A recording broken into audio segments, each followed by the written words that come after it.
Boa tarde, turma. Aqui é a Vanessa. Hoje eu vou trazer para vocês aqui na nossa aula de hoje um pouco sobre os tipos de predicado. E também nós temos um assunto importante, ao qual nós vamos tratar nessa semana, que é sobre a transitividade verbal, tá bom? Agora, nesse vídeo, eu vou falar sobre os tipos de predicado.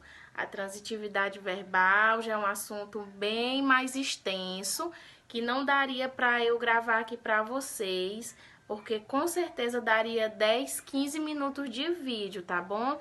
E não é esse o nosso intuito, né? Porque a gente sabe como é que funciona aí as memórias do celular e o WhatsApp não suporta um vídeo assim tão grande. Então, eu vou trazer aqui para vocês um assunto mais resumido, que é sobre os tipos de predicado. Aí eu coloco para vocês aqui um link do material de apoio do vídeo, né?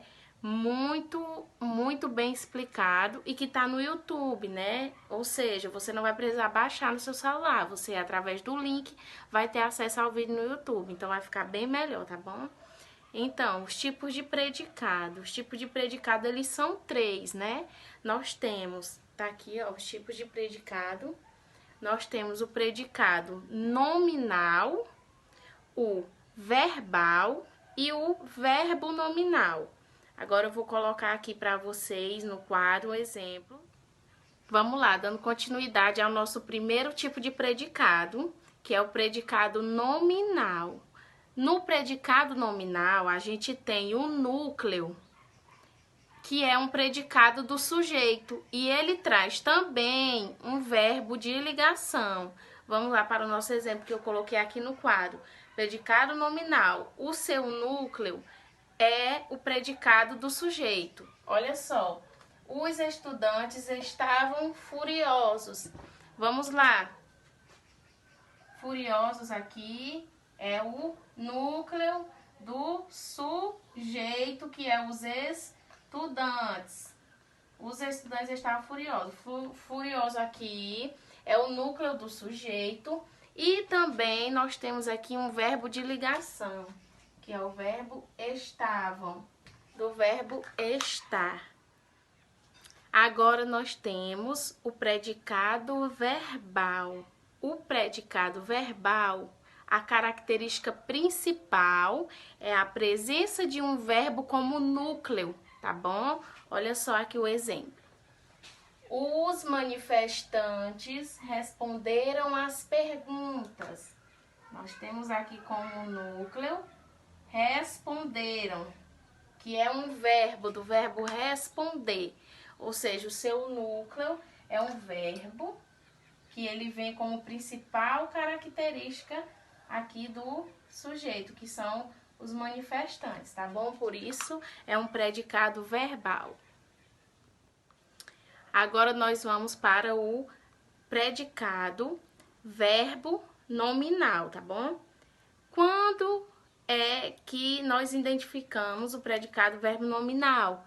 Quando ele apresenta como núcleo um verbo e também traz um predicativo do sujeito. Aqui o exemplo. O menino chegou cansado da escola. Nós temos o verbo chegar e aí nós temos aqui um predicativo, que é o cansado. O menino poderia muito bem ser apenas o menino chegou da escola, mas foi colocado aqui, né, um predicativo do sujeito. O menino chegou da escola, mas ele chegou cansado, está dizendo aqui como foi que o menino, que é o sujeito, ele chegou da escola. Então, só retomando aqui os nossos tipos de predicado, né, eles são três. O predicado nominal, o predicado verbal e o verbo nominal. No predicado nominal, o núcleo é um predicado do sujeito, trazendo consigo um verbo de ligação, tá bom? No predicado verbal, nós temos como característica principal a presença de um verbo como núcleo. E o predicado verbo nominal apresenta o núcleo, que é um verbo, e aí traz o predicativo do sujeito, que é esse último exemplo que a gente fez, tá bom? Qualquer dúvida, nos pergunte aqui no grupo. E também, logo aqui em seguida, eu vou colocar o vídeo lá do YouTube como material de apoio para a transitividade verbal, tá bom? Até a próxima aula.